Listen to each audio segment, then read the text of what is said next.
Ionavation, we out in New Rochelle. Ionavation, moving with intel. Ionavation, now we in the groove. Ionavation, we making money and moves. Hey.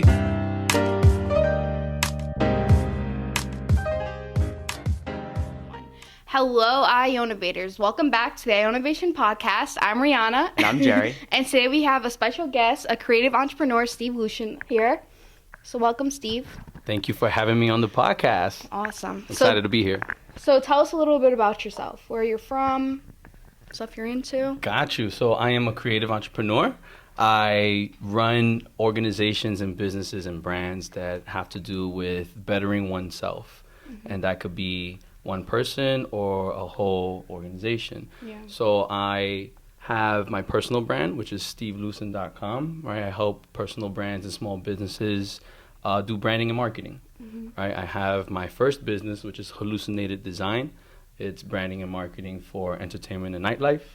I have a nonprofit that I'm building called Support Creativity. It's a support system that I'm building that it's started by helping out creative students get scholarships. So we give out scholarships, but I'm trying to make it a support system by being able to provide other resources like professional development, personal development, networking, internship opportunities, et cetera, et cetera. Yeah.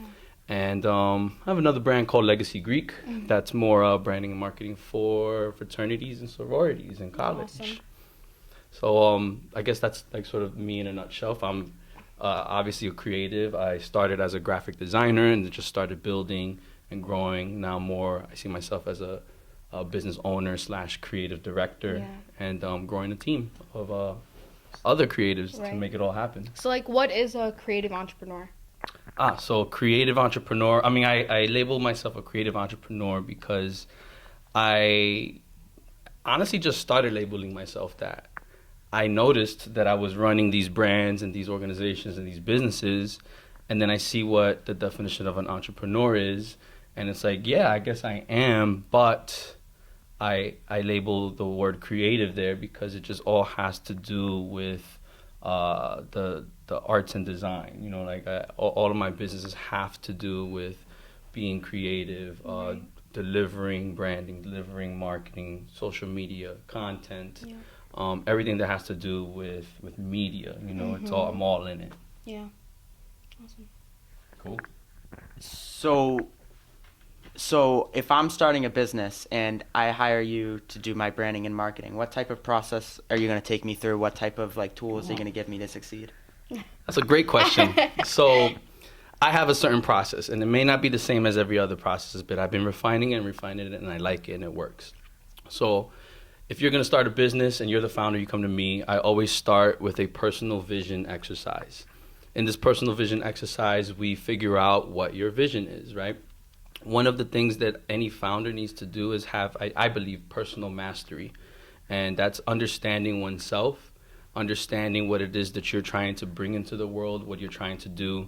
And you need to be able to articulate that, right? Because once you have your own vision, you can get a team of people to be part of that vision, right? And then sort of continue going.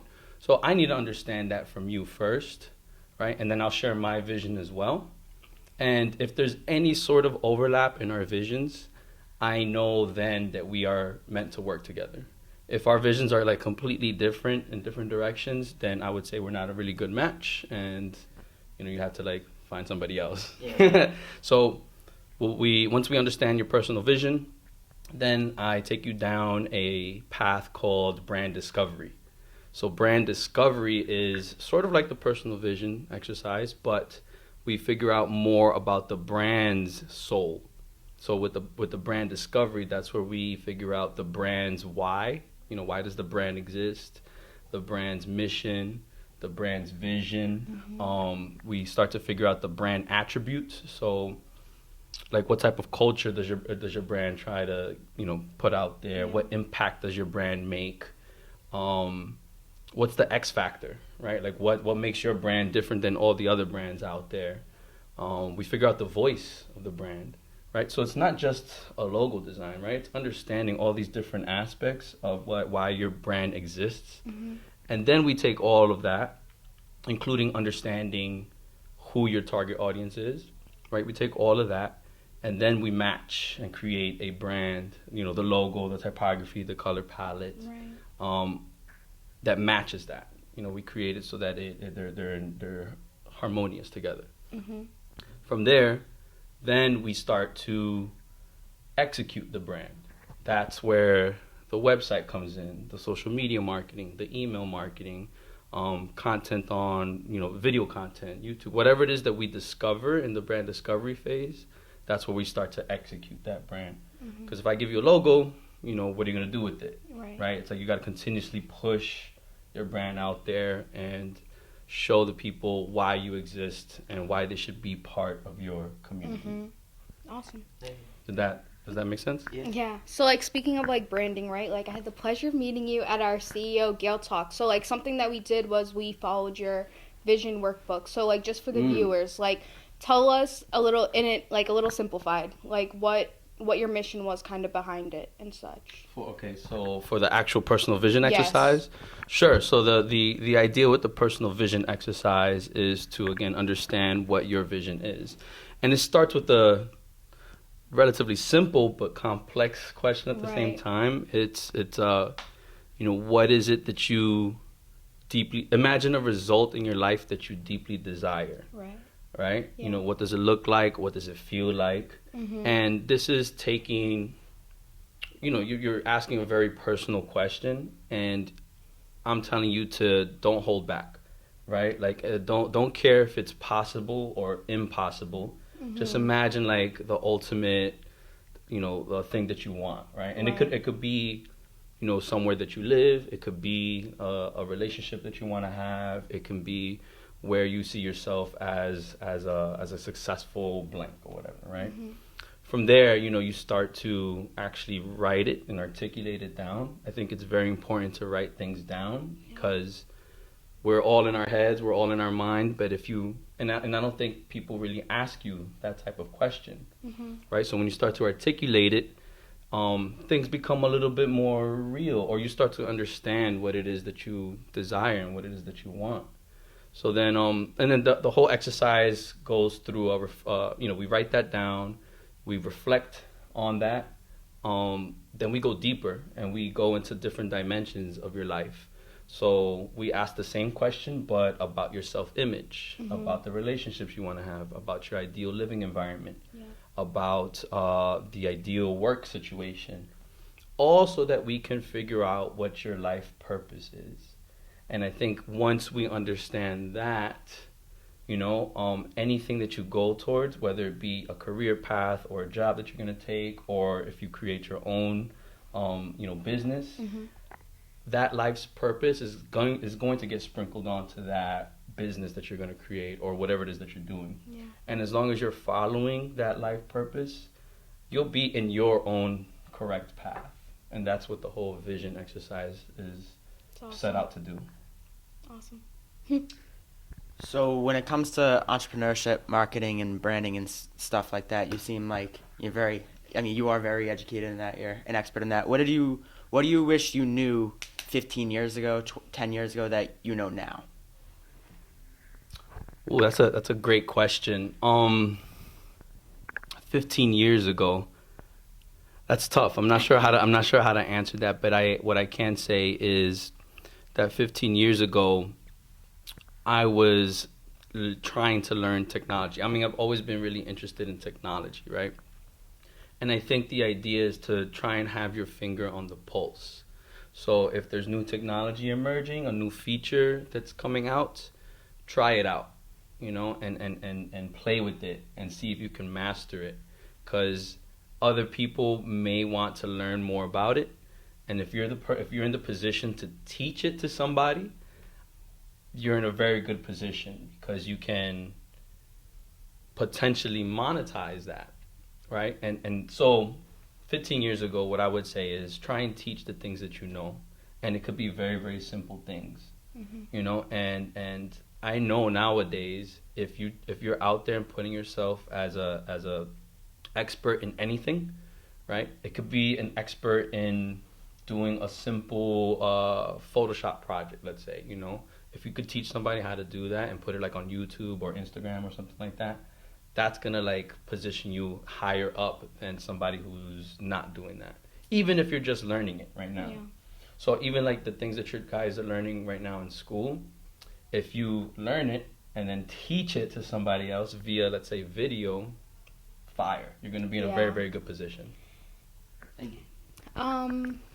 So like, how did you how did you become passionate about like your workbook and like what you're doing now? Like, what was that like click moment from you when you decided like this is what you want to do?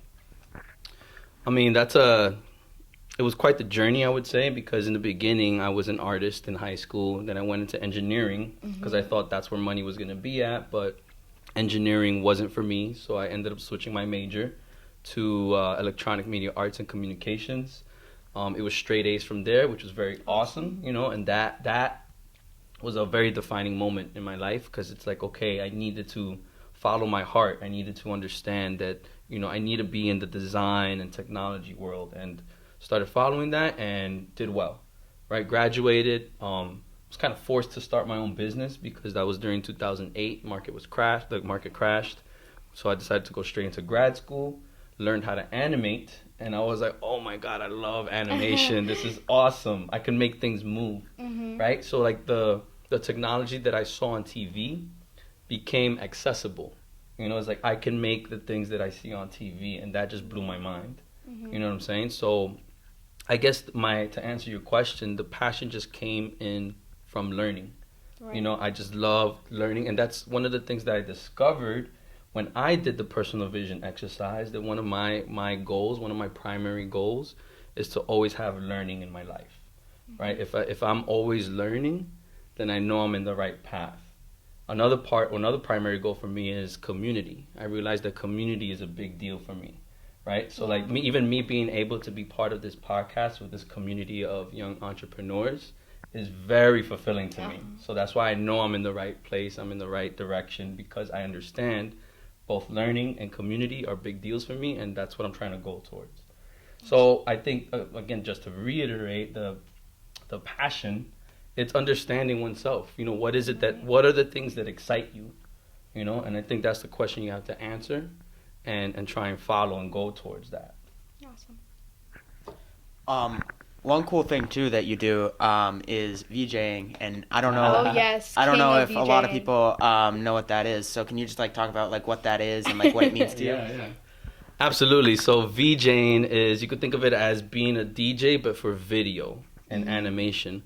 So if you go to a club or a festival, there are usually big screens in the back of the DJ, and there's animation and graphics and things moving around. Somebody is controlling that, and that's what a VJ is. They're the video operator or the video jockey, I guess you could, if you will, and that is super fun to do for me, right? Because I enjoy partying, I enjoy music, and I love animation. Right? So it's like combining all those three things together. So I could be at the back of the party controlling the screens and understanding when the beat drops, you know, I'm going to switch the visual up to kind of elevate the whole experience that the party goers are having. And whenever I match that perfectly, I don't know, I get an adrenaline rush. It's just fun. It's just like it excites me. So that's what VJing is. So I learned the piece of software. I use VDMX with Mad Mapper, and I'm able to put screens. If I have a projector here, I could, you know, map multiple screens throughout the room, throw some visuals on it, you know, throw some music, and I can match the visuals to the music, and just have a good time. I'm just trying to have fun. That's awesome. Did that explain it? Yeah. What VJing is? Yeah, perfectly. Awesome. So like, you're doing so much. Like, how do you balance everything and then still your personal life? Ooh, very, very good question. It's tough. It's hard. It's challenging, but it's all fun. Right? Again, because I understand what I'm trying to do, all the things that I do go towards me being fulfilled. So a lot of it has to do with just scheduling. You know, being able to schedule something, having structure, and doing your very best to respect that time. Right? So if I schedule time with you, I'm not going to double book myself. You know, I want to respect your time, same way I would like to have my time respected, and then just give you that attention. you know. So same thing with my personal life, right? I have a wife, 2 years, been with her 9 years to this point, and at some point, I mentioned this at the Gale talk. Right. I was grinding, and she's like, "You're not giving me attention," and I'm like, "Damn, you're right." So then we just decided to schedule one day out of the week, at least one day out of the week. So for right now, it's Wednesday afternoons and evenings, where it's just me and her time, you know. I don't schedule client meetings. I don't go chill with my friends. I don't do work. I don't stay at work late. I respect that time. I protect that time. And I think that goes all around, you know. So if I put it down in my calendar, that's what I'm going to do. Yeah. Does that help? Yep, awesome. Yeah. I don't know. So like, I know you journal, right? Okay. So like, tell us a little bit about like the steps on how you formatted like your journal, like how you write like your goal. And, Great. Yeah. So I love journaling, and I just discovered this maybe like 3 years ago or so. Yeah. One of my mentors put me on. He was like, "Have you ever considered journaling?" And I always thought it was silly, like, you know, like having a diary or whatever. I thought it was corny, right? Right. But he saw that I was anxious and kind of like stressed and confused. He's like, "Yo, if you journal, you may be able to flesh some things out," right? So I gave it a shot, and I just found one of my first journals was the Freedom Journal. So shout out to John Lee Dumas, thefreedomjournal.com. Boom, nice. I absolutely recommend it. And what that was is to be able to accomplish your goal in 100 days. So that was very structured. You know, it had a little quote at the top. It was like, what do you want to do for the day? What are the 4 things you want to do? A bunch of different prompts. So I started journaling with that. Went on to another one called the Mastery Journal. You know, and I just started exploring like all these different types of structures. And now I journal, and I kind of like combine the ones that I like. So what I do every day is in the morning, I take out my pen and book, and I say what I'm grateful for, right? To start off your day with gratitude has been very, very helpful because it's very positive and it's like a good start. I say what my number one goal is today. From there, I put a sort of like a to-do list, or like what other little tasks I want to do, whether it be, you know, completing a project or meeting with people. You know, I just lay it all out. And then I write whatever's on my mind. You know, it can be one sentence. It could be the whole page. It could be multiple pages. It doesn't matter. It could be what I was dreaming last night. It could be how I'm feeling. You know, so whenever I write something down, it just helps me sort of process my feelings, what I'm thinking about, helps me solve problems that I'm trying to solve, you know? Something magical happens when you write from your brain to your finger, to the pen, to the paper. I don't know, like something dope happens, and it helps in answering the questions that I'm having with myself. From getting it out of my brain to the paper, I absolutely recommend journaling. Awesome. So like last question, like what advice would you give to like the young entrepreneurs out there? They're dealing with like school and then trying to start their big thing. Very good question. There's so much to give in terms of advice.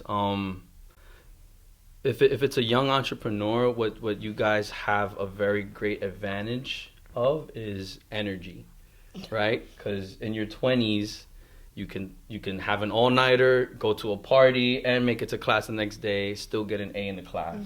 I've done it. I've been there, you know? I'd say channel that energy towards the things that you want to do. But you need to understand what it is that you want to do, right? Or even if you don't understand what you want to do, try these different things and see whether or not it excites you. If it excites you, you kind of go in the right direction, learn more about it, you know, get better at it. Structure time around it, you know, so that you can hone in on that certain thing, craft, whatever it is. And don't be afraid to fail at it, right? It's okay to mess up. In your 20s, I absolutely recommend to, again, just try as much as you can, mess things up. That's your opportunity to just figure things out, you know, change things around, change courses, and it's all good. Even in your 30s, even in your 40s, even in your 50s. I guess what I'm saying is I'm giving you permission to just course correct as much as Yeah. possible, and it's all good. That was awesome. Thank you. Steve Lucin. Oh, do you want to plug? I know you're live right now. Do you want to yeah. plug your Plug social in medias? Instagram. No, yeah, absolutely. I mean, Or it's your very, website, it's very simple. You could find me at Steve Lucin, SteveLucin, or SteveLucin.com. You'll find all of my other brands and websites there. So it's a central place. I just want to add that's it. something too. Like your Yeah. workbook is on there, right? Yes, very Yes. good point. So if you want the personal vision exercise, it is a free resource on my website. Again, SteveLucin.com. If you want to go directly there, SteveLucin.com/personal vision. And you can go ahead and subscribe. You'll get the automatic PDF. Go ahead and fill that out. And if you want to review it with me, you could schedule a time to review it with me, and I could try and pull out more primary goals that you may be going for. And I want to iterate again that those primary goals are very fascinating. Like I've done it with my wife, I've done it with my best friends, I do it with my students, and everybody comes up with different things. Like what I mentioned, me is learning and community. You know, my wife, her whole thing is culture. You know, my best friend is trying to look for peace. You know, another friend, legacy. You know, so it's like very different things that people want, but it's unique. And if you understand what it is that you're looking for, you know, you get to ask yourself, how can I get to these things? And then that's going to help you guide your direction in life. Okay. All right. So thanks again, Steve. You can follow us on Instagram and Twitter at Heinz Institute. Subscribe to us on YouTube, Heinz Institute, iTunes podcast, Heinz Institute. Anywhere you look, we're probably on Heinz Institute. So thanks again, Steve, and we're going to sign off. So, au revoir. Au revoir. Hey, we really working. Gale Ventures is the spot. Bert and May got the podcast hot. We innovating, no debating, we creating. Ionavators in our lane, never hating. We just worry about us and what we do. Ionavation Podcast show, get in tune.